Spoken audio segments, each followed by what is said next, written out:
아멘. 잘 읽으셨습니다. 우리 옆에 계신 분에게 말씀 듣기 전에 한 번 더 인사하도록 하겠습니다. 오늘도 하나님이 당신과 함께 하십니다. 오늘도 하나님이 당신과 함께 하십니다. 하나님이 함께 하시는 귀한 밤 되시기를 소망하며 주신 말씀 가지고 릴레이 경기처럼이라는 제목으로 말씀을 증거하겠습니다. 오늘 이 모세에 대한 이야기가 이제 모세가 죽고 리더십을 이제 이양하라는 그런 이야기가 나옵니다. 이 리더십이라는 것은 마치 릴레이 경기에서 바톤 받는 것과 똑같습니다. 이전에 달렸던 선수가 죽어라 뛰어오죠. 그래서 반드시 이기고 승리하기 위해서. 그러니까 원래 릴레이라고 하는 말의 의미는요, 이게 1등 하라는 게 아닙니다. 열심히 최선을 다해서 내게 주어진 영역, 구간이 있어요. 구간. 그렇죠? 이 구간에서 최선을 다하는 겁니다. 내가 뛰지 말아야 될 구간을 침범하면은 바톤도 못 주죠. 그러니까 지멋대로 하면 안 돼요. 정해진 구간, 정해진 거리, 정해진 기간 내에서만 뛰는 겁니다. 그게 릴레이 경기예요. 그래서 릴레이 경기는 굉장히 또 영적 의미도 있어요. 그래서 여러분들이 살아가는 인생의 시간들이 뭐 100년 남짓이죠. 여러분 가운데 혹시 그 소망을 하나님이 이루어 주실지도 모르는데 나 120세까지 살 것 같아요. 한번 손 한번 들어보세요. 120세까지. 아무도 오래 살고 싶지는 않아 하지만 얼굴 표정에는 저는 나름대로 오래 살 겁니다. 두고 보세요. 라고 하는 비장한 각오가 믿음보다 앞서 있지는 않습니까? 그래서 얼굴 땡기는 거 아니에요? 잡아당기다가 맞박에 막 배꼽 붙어 있고 막 그런 일들이 벌어지잖아요. 그죠? 그런 일들이 있다고 그래요. 잡아당기다 보면 그렇게 올라간다고 하는데 오늘은 우리가 살아가는 인생의 시간은 릴레이 경기, 내게 주어진 영역이에요. 그러면 그거를 뭐라고 하느냐? 영어 표현으로 내게 주어진 구역 안에서 최선을 다하는 것을 영어로 responsibility, 책임이라고 말합니다. 너 이 일에 대해서 책임져야 돼. 그러면은 이거는 누가 책임져요? 딴 사람 책임 못 져요. 부모가 자식한테 너무 애가 무책임해요. 그러면 너한테 responsibility가 있어. 너 책임져야 돼. 이건 네가 해야 되는 영역이야. 엄마도 아빠도 다른 사람 못해줘. 릴레이 경기에서 내가 주어진 구간이에요. 모세는 그 구간 안에서 책임을 졌습니다. 그래서 온 힘과 온 정성 다해서 본인은 언어도 잃어버렸고 말주변 머리도 없고 그리고 본인이 갖고 있는 어떤 이 성질의 머리가 좀 못됐잖아요. 그래서 기분 나쁘다고 막 사람 죽이고 막 그랬잖아요. 그죠? 그래서 막 도망치고 그런데도 불구하고 맡겨진 남은 40년의 시간에 책임을 졌어요. 여러분도 여러분에게 맡겨진 시간이 있습니다. 그 시간이 하나님이 언제 부르실지는 모르지만 끝까지 최선을 다해야 돼. 내가 내일 죽을지 50년 후에 죽을지 아무도 몰라요. 그렇지만 주어진 시간 안에 내 책임을 지는 것은 나의 영역이에요. 내가 해야 되는 영역이에요. 다른 사람이 대신 못 해줍니다.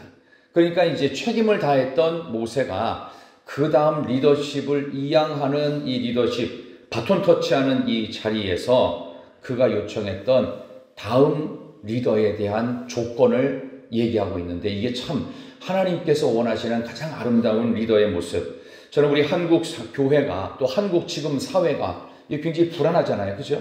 지금 외국에서 보기에도 우리나라는 대단히 불안한 상황인데 어떻게 보면은 대통령의 리더십 또 정치인들은 그 리더십을 보조하는 사람들이잖아요.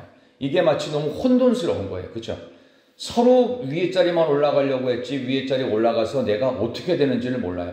올라갔는데 조직이 없어요. 그러니까 이런 것들을 보면서 하나님께서 우리 다음 세대들, 우리나라 또 여러분의 가정들을 보면서 또 우리 교회의 모습을 보면서 그 다음은 어떻게 될 것인가 이런 아름다운 이 시대를 향한 진정한 리더를 오늘 성경을 통해서 한번 살펴보고 모세의 다음이었던 여호수아로 넘겨주는 그 과정에서 하나님께서 어떤 메시지를 주시는지 그리고 이 어려운 한국 사회에는 앞으로 어떤 리더가 필요한지 오늘 말씀을 통해서 세 가지로 제가 말씀을 드리겠습니다. 이 어려운 시대를 잘 극복해 나갈 만한 모세를 이어갈 그 다음 리더십은 어떤 사람이었을까요? 그 첫 번째는 목자 같은 리더였습니다. 두 번째는요, 성령이 충만한 리더였습니다. 그리고 세 번째는 영적 조직을 강화시키는 리더였습니다. 하나씩 살펴보겠습니다. 첫 번째 16절 17절 보세요. 자, 모세가 평생을 하나님과 동행하면서 그의 마음속에 두었던 리더를 하나님이 승인하시는데 16, 17절 보도록 하겠습니다. 오늘 이 본문의 말씀에서 하나님이 모세에게 이런 리더 세우라고 합니다. 16절, 17절 시작. 여호와 모든 육체의 생명의 하나님이시여 원하건대 한 사람을 이 회중 위에 세워서 그로 그들 앞에 출입하며 그들을 인도하여 출입하게 하사 여호와의 회중이 목자 없는 양과 같이 되지 않게 하옵소서. 아멘. 이게 하나님의 마음에 딱 맞았어요. 그래서 하나님께서 바로 18절에 눈의 아들 여호수아를 딱 들이대시죠. 그러니까 여기에 대해서 그런 기준이 아니야가 아니에요. 이 마음이 하나님 앞에 온전히 순종했던 이 모세의 모습을 통해서 하나님께서는 그의 마음을 들어주시는데, 목자 없는 양처럼, 이 목자 없는 양이라는 의미가 뭐냐 하면은 부모 없는 자식이에요. 부모 없는 자식. 부모 없는 자식을 뭐라고 그랬죠? 두 글자로? 고아라고 하죠. 고아. 우리를 고아처럼 내버려 두지 않으시겠다고 누가복음에 주님 말씀하셨어요. 대신 성령을 보내주신다고 했죠. 그런 점에서 목자 역할을 하는 건 하나님 역할을 대신하는 겁니다. 그만큼 무한 책임을 지니까 무한 책임.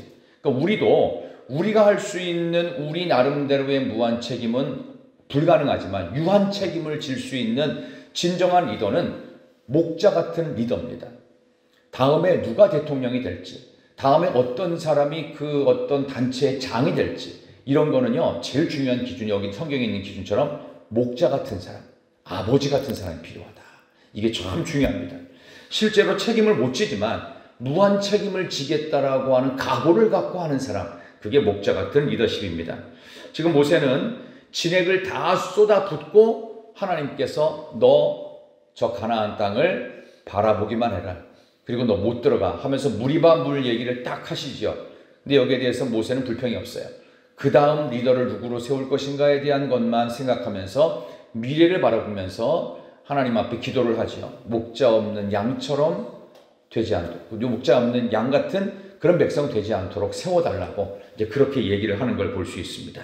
하나님께서 이때 후계자를 보내달라는 모세에게 내가 없어도 목자 없는 양 같은 그런 불쌍한 그런 백성 되지 않도록 리더를 달라고 요청을 하는 그 모습을 통해서 우리도 참 그랬으면 좋겠다는 생각합니다. 그래서 진정한 리더는요, 똑똑한 사람이 되는 게 아닙니다. 진정한 리더는요, 능력 있는 사람이 되는 게 아닙니다. 진짜 리더는요, 부모 같은 사람이 되는 겁니다. 부모님이 우리보다 똑똑하셨나요? 그런 가정 가끔 있습니다. 그러나 대개 자녀들이 부모보다 월등합니다. 월등합니다. 근데 부모는 뭐예요? 그거를 잘 지켜주고 기다려주고 어떻게 해요? 옆에서 늘 같이 있어주는 게 부모입니다. 그래서 이 자녀가 망하고 실패하고 문제가 있어서 갈 데가 없으면 부모는 어떻게 해요? 두 손 두 팔 다 벌리고 품어주는 거예요. 그리고 어떤 잘못도 거기에 대해서 왈가왈부하지 않습니다. 다 받아주고 밥 먹자. 너 고생 많았다. 애썼다. 수고했다. 너 참 잘했다. 이렇게 품어주는 게 부모 아닙니까? 그렇죠. 바로 그런 역할을 하는 진정한 리더를 여기서 목자 같은 리더라고 성경은 이야기하고 있습니다. 목자 없는 양은요, 얼마 못 가다 죽습니다. 그렇기 때문에 그 양 같은 백성들을 위한 양을 지켜주고 생명을 보존할 만한 그런 사람이 되는 것이 맞습니다. 한국 사회의 모습을 지금 바라보면서 사실 그런 생각을 참 많이 하게 됩니다. 뭐 특정 인물이나 정당을 거론할 필요도 없이 여러분이 참 많이 기도하셔야 된다는 생각을 합니다. 우리는 능력 있는 사람, 말 잘하는 사람, 인기 있는 사람, 뭐 엄청나게 뭐 분위기 잘 타는 사람, 저 사람이 있으면 뭐가 될 것 같은 사람을 세우려고 하죠. 그러나 하나님께서 대한민국의 앞으로의 미래는 저는 그렇다고 생각합니다. 목자 같은 사람이 있어야 돼요. 아버지 같은 사람이 리더가 되는 거예요. 정말 중요합니다. 아까 말씀드린 것처럼 실력이 아니라 마음으로 백성들을 품을 수 있는 사람. 우리 교회도 그런 목회자들로 다 세워질 수 있기를 진심으로 소망하고 여러분도 그렇게 꼭 기도해 주시기를 진심으로 바랍니다. 그래서 하나님은 우리들을요, 예수 믿는 우리들을 세상에 목자로 보내십니다. 그래서 이 세상을 어떻게 해요? 살려내는 거예요. 살려내요. 이 세상은 목자 없는 양들로 가득합니다. 왜? 그들에겐 하나님이 없잖아요. 하나님이 없으면 아무것도 없는 겁니다. 그런데 하나님이 있으면요, 돈도 없고 능력도 없고 건강도 없고 아무것도 없어도 다 있는 것입니다. 아멘이십니까? 그렇습니다. 바로 그거예요. 하나님을 여러분 가슴속에 품으시고 성령께서 우리와 함께 하심을 기억하면서 여러분이 세상 속에 목자처럼 보내진 거예요. 절망과 좌절과 낙심과 슬픔과 안 된다라고 하는 모든 것들이 다 낙심된 그곳에 보내져서 여러분들이 목자처럼 희망을 주고 생명을 주고 기쁨을 주고 옆에 있어주고 함께 할 수 있는 진정한 목자 같은 모습으로 여러분들을 세상 한복판에 파견하신 줄 믿습니다. 여러분들이 그런 사람 되시기를 진심으로 소망합니다. 자, 우리 옆에 계신 분에게 한번 이렇게 인사할까요? 옆에 계셔 주셔서 감사합니다. 시작. 옆에 계셔 주셔서 감사합니다. 감사합니다. 지금 옆에 앉아 계신 분은 나에게 100% 도움을 주는 사람은 아니지만 필요한 도움은 다 주고 있는 사람들입니다. 왜냐하면 나머지는 우리가 하고 있잖아요. 근데 하나님께서 이렇게 이웃을 주고 가족을 줬다는 것은 뭐예요? 나의 부족함을 채우는 것입니다. 때로는 그 가족들 중에 참 저런 모습은 참 못됐다, 이런 걸 통해서 나는 괜찮은 사람이 되는 거예요. 그래서 오히려 나는 타산지석으로 삼고 저 모습이 내 모습이지 하면서 나를 돌아보는 기가 막힌 영적 교관으로 가족들을 다 주세요. 내 가족들은 평생 골치를 썩입니다. 힘든 부분들이 있지요. 왜 없습니까? 그러나 하나님이 주신 가족이기에 우리 신앙의 가족들도 다 마찬가지예요. 교회 공동체 똑같습니다. 서로서로를 이 세상 가운데 파송할 하나님의 목자로 인정하시면서 서로서로에게 고마움을 느끼고 또 미안함도 느끼고 때로는 더 많은 것들을 해주지 못한 것에 대한 아쉬움을 갖고 서로에게 예의를 다할 수 있는 그런 여러분 되시기를 소망합니다. 자, 두 번째 리더는요, 말씀드린 대로 성령 충만한 리더입니다. 자, 18절 볼까요? 18절 한번 같이 보겠습니다. 여호와께서 모세에게 시작. 그 안에 영이 머무는 자니 너는 데려다가 그에게 안수하고. 아멘. 그 안에 영이 머문다고 그랬습니다. 이게 하나님의 영입니다. 하나님의 영. 그래서 여호수아의 이야기를 하나님이 딱 꺼내신 것을 보면 하나님도 이미 마음에 모세를 가나안에 못 들어가게 하시지만 그 대신할 자리를 미리 마음속에 다 준비를 하신 거예요. 하나님의 이 전능하신 계획은 뭐 우리가 생각하는 것보다 훨씬 더 정확하고 정말로 그야말로 하나님이시니까 정말 신의 한 수예요. 모든 게 하나님의 하나하나가 기가 막힌 조합입니다. 그러니까 여러분과 함께 살고 있는 가족은 여러분한테 제일 좋은 가족인 줄 믿으시죠? 고개는 끄덕끄덕 하는데 어휴 인간아. 근데 그 인간 때문에 여러분이 인간이 되는 거예요. 그 인간 때문에 인간이 된다고요. 슬픔과 아픔 때문에 어쩔 수 없이 헤어졌어도 그것 때문에 내가 인간 된 거 아세요? 그런 겁니다. 하나님께서 우리를 그렇게 만드십니다. 어느 회사에 들어가면 아주 나를 힘들게 하는 직원이 있어요. 그래가지고 힘들어서 옮겨요. 그럼 딴 회사 가면 괜찮을까요? 더 못된 놈이 기다리고 있어요. 더 힘든 사람이. 그게 전 인류 역사상 다 똑같습니다. 그렇다면 하나님께서 우리에게 주시는 진정한 생명과 같은 게 있어야 되는데 그게 뭘까? 하나님의 영이에요. 하나님의 영이 있는 사람이 리더가 되는 거예요. 여러분이 세상에 목자로 보내졌다고 그랬죠? 그냥 보내진 게 아닙니다. 성령으로 충만해야 돼요. 하나님의 영이 있는 자 여호수아. 여호수아가 어떻게 하나님의 영이 있었을까? 여호수아는 모세의 군대 장관입니다. 아말렉과의 전투에서 모세가 손들고 기도하니까 밑에서 어떻게 해요? 여호수아가 칼 갖고 싸웠죠.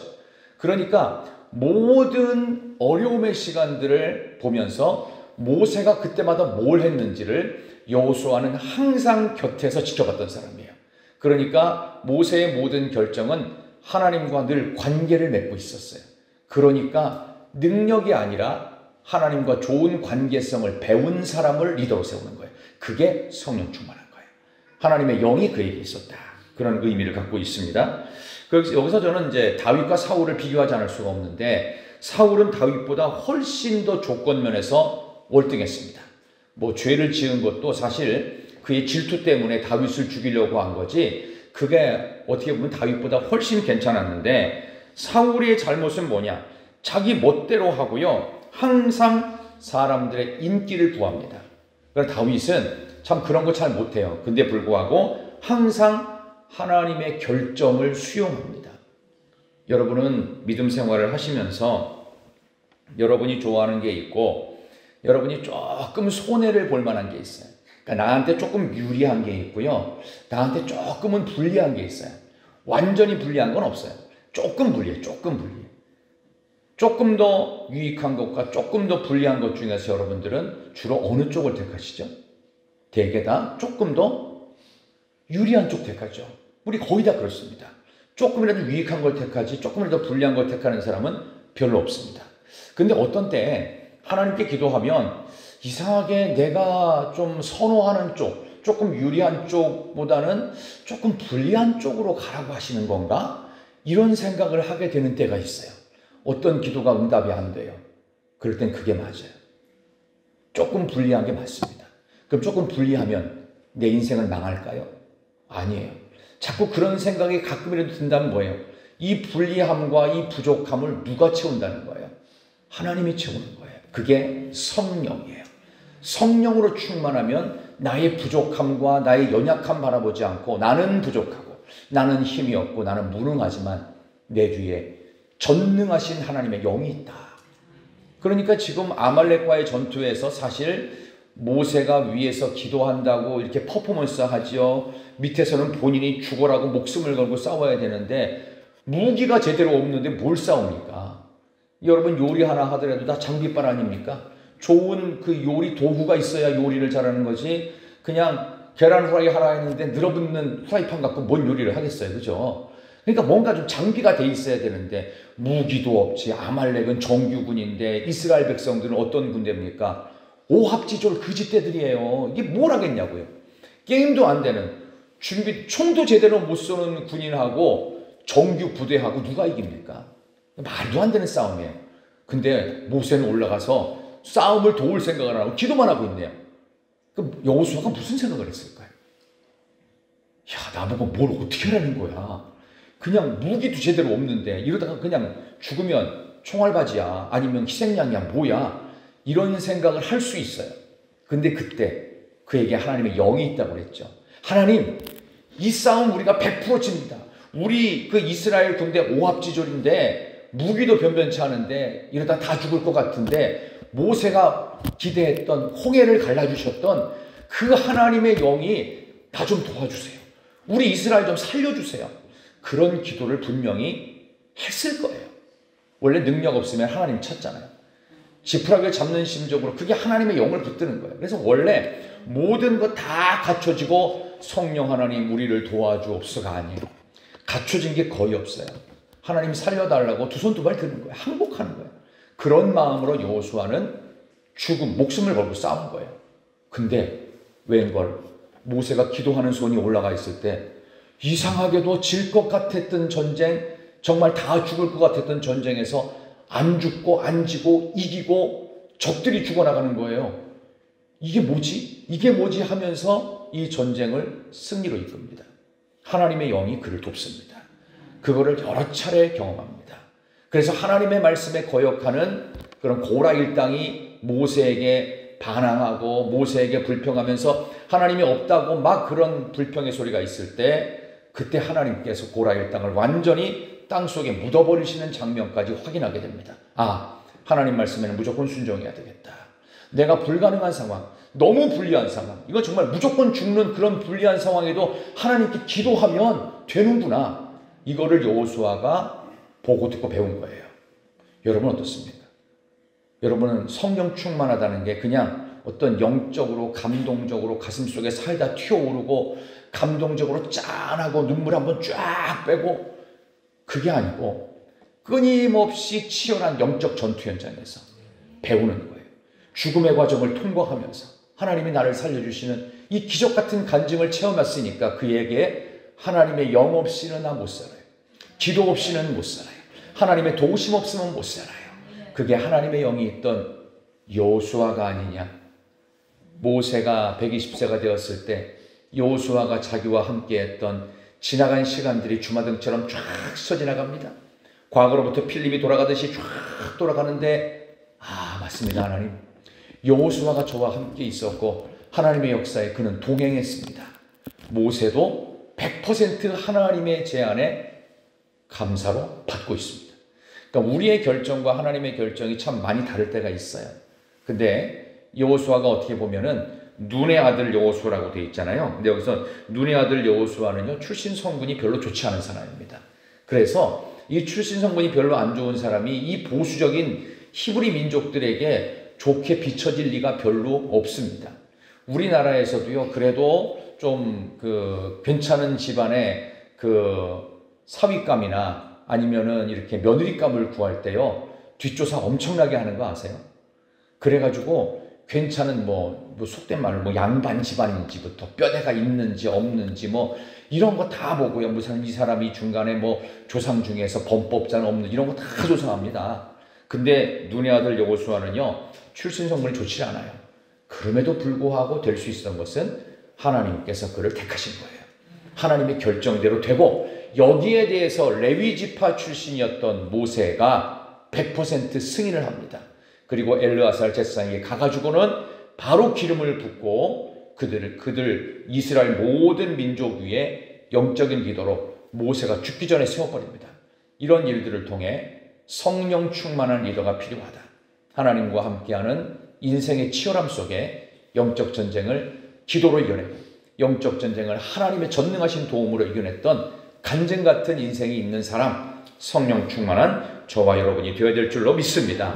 목회자이든 성도이든요, 인간적인 머리가 아니라 내 결정 말고 하나님의 결정을 수용할 수 있는 은혜를 달라고 기도하시기를 소망합니다. 하나님, 내가 이런 결정을 해야 되는데 하나님의 결정이 다른 데 있으면 내 결정을 제가 포기하겠습니다. 그런 마음이 필요하다는 거예요. 여러분, 그래서 교회가 부흥하는 것도요, 하드웨어적인 게 아니라 소프트웨어로 부흥하게 되어 있습니다. 소프트웨어가 뭡니까? 하드웨어 같은 경우는요, 겉으로 보이는 자산, 건물, 눈으로 보이는 것들이에요. 근데 소프트웨어는 뭐냐 하면요, 인적 자원이에요. 어떤 사람이 리더로 서느냐, 그게 잘 되고 부흥하는 좋은 계기가 될 수 있습니다. 그래서 교회가 아무리 커져도요, 교회는 영적인 자산과 같은 사람들이 세워져서 가족처럼 흘러가야 돼요. 그래서 우리 교회가 신앙 가족이라는 거는 굉장히 영적인 의미가 있습니다. 그러니까 신앙가족장이라고 하는 것 자체가 굉장히 큰 의미가 있고 참 좋다고 저는 생각합니다. 모두 모여서 함께 기도하고 찬송하고 헌신을 다짐하고 희생하자, 기도하자, 나가고 이렇게 하는 것, 이게 굉장히 큰 의미가 있고 너무 좋은 조직을 우리 교회는 갖고 있습니다. 여러분은 지금 갈증과 목마름으로 하나님의 영감과 하나님의 영을 얼마나 갈망하고 있습니까? 성령으로 충만한 저와 여러분 모두 될 수 있기를 진심으로 소망합니다. 우리 옆에 계신 분에게 한번 인사합시다. 성령 충만합시다. 성령 충만합시다. 성령 충만합시다. 여러분, 성령으로 충만하시기를 바랍니다. 자, 이것의 맨 마지막 결정판, 이게 뭐냐면 영적 조직을 강화시키는 리더입니다. 자, 오늘 본문의 말씀 19절 21절 보겠습니다. 자, 19절과 21절. 그를 제사장, 시작. 그를 제사장 엘르아살과 온 회중 앞에 세우고 그들의 목전에서 그에게 위탁하여 21절. 그는, 시작.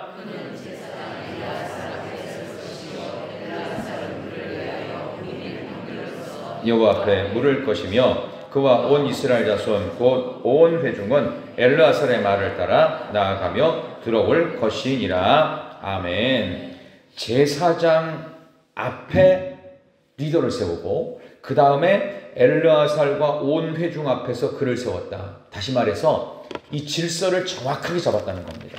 그래서 여기 나오는 여호수아는 모세의 그늘에 가려져 가지고 역할을 모세 항상 다음이었어요. 모세가 어떤 임무를 주는 군대 장관이었어요. 근데 그와 함께했던 하나님의 영이 있던 여호수아를 한순간에 모든 으뜸이들 중에서 더 으뜸으로 세운 거예요. 이런 영적 조직을 지금 모세에게 강화시키고 너 죽으라는 거예요. 그런 식으로 하나님께서 말씀하셨거든요. 그래서 이 성경적인 조직을 발견하는데, 성경적인 조직은 요즘 우리 한국교회에서 많이 했던 게 있어요. 제자훈련, 전도 폭발훈련, 가정교회 운동, 온갖 프로그램 좋다는 거 다 많이 했습니다. 근데 그 어떤 것도 성경적 정신을 반영한 그런 시스템을 만드는데 적합하진 않은 것 같아요. 그냥 좋다니까 한 거지 이게 과연 맞는지 잘 모르겠어요. 근데 저는 오늘 이 민수기에서 나오는 이 진영 개념이 있어요. 이 군대 조직. 이 진영 개념이 너무 좋다는 생각을 해요.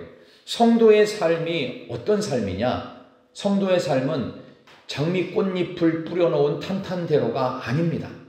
성도의 삶은 어떤 삶일까요? 여러분, 예수 믿는 사람의 삶은 어떨까요? 늘 평안한가요? 그렇지 않죠. 힘들 때가 옵니다. 얼마 전에도 힘든 시간이 왔을 수 있어요. 그럼 앞으로는 힘든 시간이 없을까요? 또 와요. 계속 와요. 언제까지? 죽을 때까지. 내가 문제가 없으면 자식들이 반드시 속썩입니다. 주변의 친척들이 문제가 생겨서 신경이 쓰이게 됩니다. 이런 일들은 평생 있어요. 그렇다면 성도의 삶이란 탄탄대로가 아니라 영적 전쟁입니다. 항상 전쟁이에요. 그럼 여러분들은 뭐예요? 영적 전쟁터 한복판에 있는 영적 군사들입니다. 그럼 뭐예요? 군사로서 무기가 있어야 돼요. 항상. 말씀의 검이 있어야 되고요. 믿음의 방패가 있어야 되고, 구원의 투구가 있어야 되고, 복음에 예비한 신이 있어야 돼요. 자, 그렇다면 이 영적 전쟁에서 이길 수 있는 방법이 뭘까? 조직이에요. 그럼 리더가 누구예요? 모세란 말이에요. 그럼 모세가 뭐 했죠? 기도했어요. 그럼 여호수아 뭐 했어요? 밑에 가서 칼을 들었어요. 이게 균형을 이룬 거예요. 그러니까 영적인 리더의 말에 무조건 어떻게 해요? 아멘. 순종하는 겁니다. 제가 옛날에 전임 전도사를 할 때였습니다. 상당히 오랜 옛날 얘기인데요. 그때가 아마 99년인가 2000년인가 그랬을 것 같은데, 전임 전도사를 할 때 그때 제가 이제 들었던 그 얘기가 있는데요. 그때 저를 지도하셨던 목사님, 지금 은퇴를 하신 지 꽤 됐는데, 그때 그런 얘기를 하더라고요. 교회 목회자는 총사령관이다. 그때는 뭔 소리인지 못 알아들었어요. 그러면서 신학교에서 배웠던 이 교회에 대한 어떤 이론을 좀 재정립할 필요가 있다. 그러면서 영적인 총사령관이라고 받아들이고, 교인들이 목회자에게 순종할 때 교회는 부흥하게 돼 있다. 이런 얘기를 했어요. 근데 저는 그때는 그 당시 그 말의 의미를 30대 초반에 잘 이해를 못했습니다.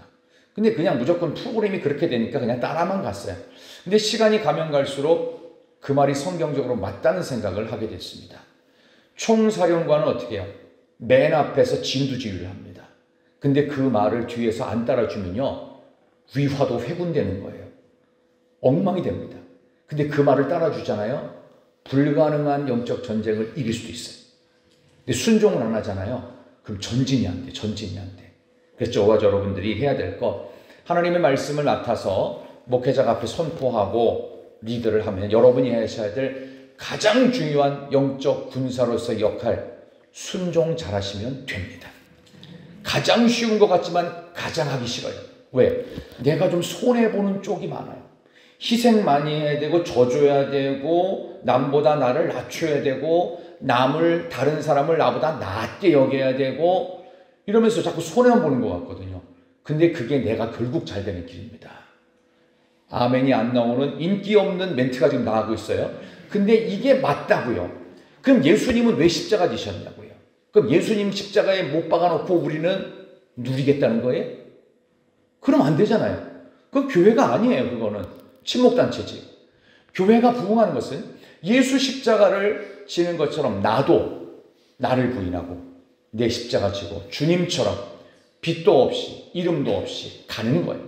언제까지? 죽을 때까지. 좁은 길, 좁은 문, 찾는 이가 적는 그 길을 가는 거.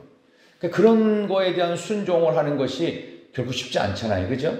그러니까 오늘 이 말씀을 이왕 들었으니까 영적인 조직의 제일 중요한 조직, 교회는 영적 사령관이 있고 영적인 부대원들이 있는 겁니다. 그 역할을 끝까지 잘 감당하시면 하나님께서 여러분의 삶을 복되게 하실 줄 믿습니다. 그게 성경적인 것입니다. 선교사들을 보내면 최전방으로 선교사들을 보냅니다. 그렇죠? 그리고 나서 후방에 있는 우리들 뭐예요? 기도하고 후원하고 나름대로 최선을 다해서 관심을 쓰는 거하고 똑같은 것입니다. 그런 점에서 우리는 언제 어디서든지 선교에 동참할 수 있습니다. 우리나라 군대 같은 경우에는요, 전군이 몇십만인지는 제가 정확히 지금 통계는 없습니다만은, 옛날에는 60만 대군이라고 그랬어요. 근데 전방 부대에 배치되는 인원이 있고요. 예비 부대 후방 사단에 배치된 인원이 달라요. 전방 부대에는 3분의 1만 배치가 됩니다. 휴전선 철책 부분 말하는 겁니다. 제가 철책 근무를 했기 때문에 알아요. 3분의 1이 거기 가 있고요. 후방 사단, 예비 사단에 3분의 2가 가 있습니다. 아, 그러면 그 북한과 대치하고 있는 그 앞에 더 많이 가야 되지 않냐 싶지요. 근데 그렇지 않습니다. 거기에는 필요한 인력만 있고요. 유사시에는요, 후방 사단에서요, 포로 지원을 하는 거야. 막 쏴대는 거예요. 이게 바로 그런 영적 배치와 똑같습니다. 그러니까 그 산에서 모세가 기도하면서 막 열정적으로 하나님과의 관계성의 끈을 놓지 않고 있으면서 우리는 어떻게 해요? 세상에 나가서 하나님의 말씀의 검을 들고 싸우는 겁니다. 그리고 목회자는 뭐예요? 여러분을 위해서 기도하는 겁니다. 이런 흐름의 조직을 갖고 있어요. 이 영적인 진 조직이에요. 이게 그렇게 가는 겁니다. 교회가 그렇게 가야 건강한 교회가 될 수 있습니다. 사실 이게 오늘 민수기에 나오는 이 내용을 통해서 우리 교회의 아름다운 미래의 그림이 더 잘 그려졌으면 하는 마음으로 이 말씀을 준비해 보게 되었습니다. 성도의 삶이란 영적인 전쟁을 결코 피해갈 수 없습니다. 하나님 앞에 가는 날까지 영적인 전쟁일 것입니다. 그 영적인 전쟁에 여러분들이 나름대로 신앙적인 지식과 성경적인 지식들이 많은데 그 부분에 대해서 저는 여러분에게 정확한 방향성과 가이드라인을 제시하고 영적인 리더로서 여러분들에게 말씀을 공급하면서 교회에 대한 미래 비전을 제시할 겁니다. 그럼 여러분은 어떻게 해요? 그걸 듣고 나서 그 말씀을 듣고 은혜 받은 그 힘을 어디다가 써야 돼요? 교회에다 쓰는 게 아니에요. 세상에 쓰는 거예요. 세상에 써서 거기서 믿지 않는 영혼들을 바라보면서 한 영혼이라도 더 건져내겠다. 이런 마음을 갖고 세상 속에서 피 흘려 싸우다가 다시금 주의 전에 모였을 때 영적으로 충전받고 치유를 받고 새로워지고 그래서 어떻게 해요? 그 회복된 힘을 갖고 세상 속에 나가서 또 싸우는 거예요. 이렇게 되는 거예요. 그러니까 이걸 잘못하는 교회들은 우리가 회복됐어요. 그러니까 여기서 회복된 그 환자들끼리 자기네들끼리 싸우는 거예요. 교회 안에서. 그러면 안 된다는 거예요. 뭐 누가 옳으니 누가 틀리니 이런 얘기 할 거 없고 우리는 이 힘을 갖고 어떻게 해요? 모이면 기도하고 말씀 듣고 나가면 전도하고 이런 영적 분위기를 가야 된다. 이게 교회가 가야 될 모습입니다. 교회가 잘 안 될 때 나타나는 증상이 뭐냐? 교회를 회사 운영 마인드, 경영 마인드로 하려고 하는 헛된 생각을 합니다. 안 됩니다. 교회는. 절대로 그렇게 되지 않습니다. 왜? 그렇게 되는 교회들이 보면 거의 다 분열을 돼요. 저는 그런 교회를 서울에서 엄청나게 많이 봤습니다. 제가 노회에서 활동하면서 그런 교회 중간에 이런 뭐 분쟁 조정위원회니 뭐 이런 거 많이 해봤어요. 근데 보면은 힘을 교회 안에서 성도들끼리 쓰고 있어요. 아니에요. 힘을 세상에 써야 돼요. 세상에 써서. 거기서 영혼을 살리기 위해서 영적 전투를 밖에서 하는 거예요. 교회에서 영적 전투가 아니에요. 서로 격려하고 칭찬하고 사랑하고 얼마나 힘들었냐고 그것 때문에 피 흘려 싸우느라고 무기를 다시 한번 바꿔서 말씀으로 충전하고 기도로 충전하고 은혜 받아서 세상 속에 나가서 힘있게 전쟁해서 이겨내고 그렇게 해서 세상에 피 흘려 싸운 간증들이 모여져서 어떻게 내가 이번 한 주간 동안 믿음 생활을 하기 위해서 힘들었던 일은 모였고 어려웠던 일은 모였는데 기도해줘서 내가 간증이 얻어서 힘을 얻고 승리했습니다. 간증이 생겼다. 이런 거 하는 게 교회에서 하는 거예요. 교회 왔을 때 여러분들이 해야 되는 건 교회가 어떻고 저떻고 이런 얘기하면은 근본이 잘못된 거예요. 세상 속에서 내가 얼마나 영적 전투를 해오면서 힘들었는지 그리고 다시 교회 와서 새 힘을 얻고 힘 얻고 도로 나가고 이렇게 하는 겁니다. 이게 교회의 건강한 모습입니다. 교회는 회사처럼 운영되면 절대로 안 됩니다. 되질 않아요. 왜냐하면 주님의 몸이기 때문입니다. 그래서 몸이요 서로 이 장기들이 밸런스를 이룬다는 거 아시죠? 그래서 근육이 아프잖아요. 내장도 아픈 거 아세요? 그러니까 예를 들어 정형외과에서 어디 뭐 물리치료를 받아요. 그러면 어깨 아픈데요. 배도 아픈 거 아세요? 왜? 다 붙어 있어요. 그러니까 성도들 중에 누가 좀 힘들어요. 그러면 어떻게 해요? 모두 함께 힘들면서 고쳐주고 회복시켜주고 격려해주기를 바빠요. 그 사람 내가 그럴 줄 알았어. 이러면 안 되는 거예요. 여기가 내 팔이 아파요. 그럼 어떻게 해요? 너 이럴 줄 알았어. 너가 팔의 역할 똑바로 못했잖아. 이러면 안 된단 말이에요. 어떻게 해요? 빨리 싸매줘야지. 병원 가야지. 전문가 들이대가지고 고쳐주고 뭐 주사를 놓든지 뭐 깁스를 하든지 그렇게 하는 거라고. 그렇게. 그러니까 교회가 그런 모습, 그런 영적 조직이 아름다운 공동체. 그 배경은 성령으로 충만했을 때입니다.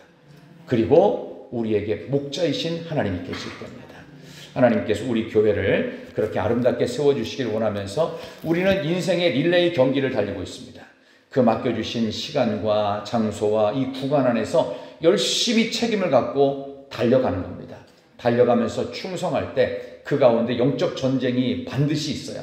그걸 이길 수 있는 방법은 성령으로 충만하고 목자이신 그리고 우리 총사령관이신 예수님 말씀 따라서 순수한 마음으로 순종하고 나갈 때 하나님께서 여러분의 삶의 모든 모습들을 배나 복되게 해주실 줄로 믿습니다. 저는 우리 교회에 앞으로 그런 생각도 해봤습니다. 제가 좀 세속적인지는 모르겠지만 저는 그래도 그게 맞다는 생각을 해요. 저는 우리 교회에 갑부가 많이 나왔으면 좋겠어요. 별로 안 되고 싶으신가 봐요. 다시 한번 저는 여러분들의 연봉이 내년 되면 10배쯤 뛰었으면 좋겠어요. 하나님이 해주시겠지만 좀 그랬으면 좋겠어요. 저는 내년에 여러분들이 성인병이 한 사람도 안 걸렸으면 좋겠어요. 좀 그랬으면 좋겠어요. 그럼 뭐 하냐? 그렇게 물질적인 복을 얻고 건강의 복을 얻어서요, 세상 속에서 예수 믿는 자로서의 복음 증거의 역분이 되십시오. 영적 군사가 되십시오. 믿지 않는 영혼들은 하나님께 돌아오는, 그래서 여러분이 오면 혼자 오지 말고 줄줄이 사탕으로 끼워가지고 믿지 않는 사람들이 같이 와서 예배 드리고, 이렇게 내가 전도한 사람들을 관리하기에도 시간이 없을 정도로, 그 다음에 또 나가서 또 전도하고 또 전도하다가 안 돼가지고 힘들어하고 낙심하는 사람들을 또 여러분이 가서 위로하고 격려해서, 이런 공동체 교회입니다. 교회는 그래야 될 줄 믿습니다. 하나님께서 오늘 우리에게 주신 귀한 말씀 잘 간직하시면서 오늘 중고등부 수련회 자리에 가서 한 2시간쯤 있다가 그 애들 태워주고 왔는데, 오늘 또 오후에도 한 2-3명이 또 갔더라고요. 그래서 선생님들과 전사님 앞에서 찬양 인도하고 막 기도하고 하는 거를 보고 왔는데 참 감사하더라고요. 우리 고3 아이들 중에서 우리 한 명이 아이들 한 4명 정도를 전도했던 것 같아요.